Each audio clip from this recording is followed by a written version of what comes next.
Class 10th chapter for quadratic equation. हम इस chapter में जानेंगे क्वाड्रेटिक इक्वेशन क्या होता है, इसके फॉर्मूले क्या होते हैं, ठीक है, इसका नेचर ऑफ फ्रूट्स क्या हो सकता है, तो सभी को जानने वाले हैं। और जो मैक्सिमम को भी कभी क्वेश्चन पूछ लेता है कि डिस्क्रिमिनेंट क्या है, वो भी हम जान लेंगे इस क्लास में ही, ठीक है ना। किसी भी इसकी एक्स करने से पहले बहुत ज़रूरी है, पहला क्वाड्रेटिक इक्वेशन होता क्या है। A quadratic equation is a polynomial equation with 2 degree. उसने कहा कि हमारी जो भी इक्वेशन होगी ना, उसकी मैक्सिमम पावर 2 होनी चाहिए, तब वो जाके प्लस सी बराबर 0, यानी कि यही बनता है हमारा standard form of the quadratic equation, जिसकी मैक्सिमम पावर हमारी 2 हो जाएगी। अब उसने पहले मैं लिखा चुका हूँ कि standard form of the quadratic equation ax² plus bx and plus equals to 0। यहाँ पर where a equals to a not equals to 0, यहाँ से एच गलत हो गया, ठीक है, हाँ, तो a नॉट इक्वल्स टू 0। अगर ऐसा क्यों कि a इक्वल 0 के नहीं हो सकता है, अगर मैं a को 0 की वैल्यू पुट कर देता हूँ तो x² भी 0 बन जाएगा। इसका मतलब फिर ये इक्वेशन होगी bx प्लस सी, जो कि क्वाड्रेटिक इक्वेशन नहीं बन पाएगी, उसको वो बनेगी लीनियर इक्वेशन। अब इसमें नोट पॉइंट क्या है कि इन क्वाड्रेटिक इक्वेशन डिग्री इज 2, इसको ध्यान रखना बहुत ज़्यादा जरूरी है कि किसी भी क्वाड्रेटिक इक्वेशन में पावर 2 हो सकती है मैक्सिमम, ठीक है ना।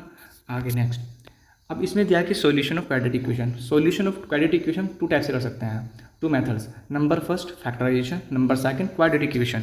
तो सबसे पहले जो फैक्टराइजेशन है उसको हम एक एग्जांपल के हेल्प से समझेंगे, लेकिन नंबर 2 जो क्वाड्रेटिक फॉर्मूला है, क्वाड्रेटिक सॉल्यूशन करने के लिए हमें क्वाड्रेटिक फॉर्मूला पता होना जरूरी है। वो बनता है, पहले मैं स्टैंडर्ड फॉर्म लिख देता हूँ इसकी इक्वेशन की, ठीक है, ax² प्लस bx और प्लस c, ये है 2, मैक्सिमम पावर 2, ठीक है, ओके। यहाँ से बनता है इसका formula -b plus minus square root of b² minus 4ac divide 2a, ठीक है। अब कोई पूछेगा भैया a और b कहाँ से लेना है।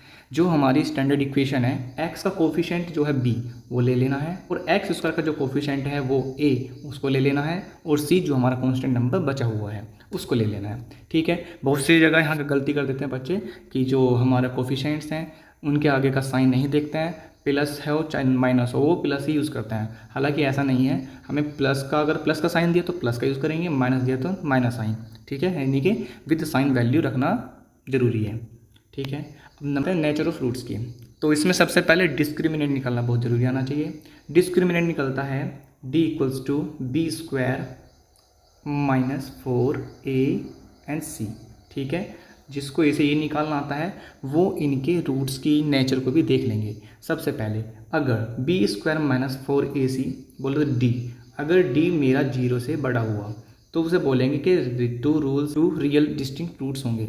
Number 2, if d equals to 0 तब क्या होगा, 2 इक्वल रूट्स हो जाएंगे, जैसे कि दूसरे मैंने लिखा दिया है। If d is smaller than 0, अगर डिस्क्रिमिनेंट हमारा 0 से छोटा हुआ तो इसके रियल रूट्स नहीं होंगे। ओके, इस क्लास में सिर्फ इतना ही। नेक्स्ट क्लास में हम इसके एक्सरसाइज को करेंगे और फैक्टराइजेशन मेथड को विद एग्जांपल समझने की कोशिश करेंगे। Thank you for watching this class.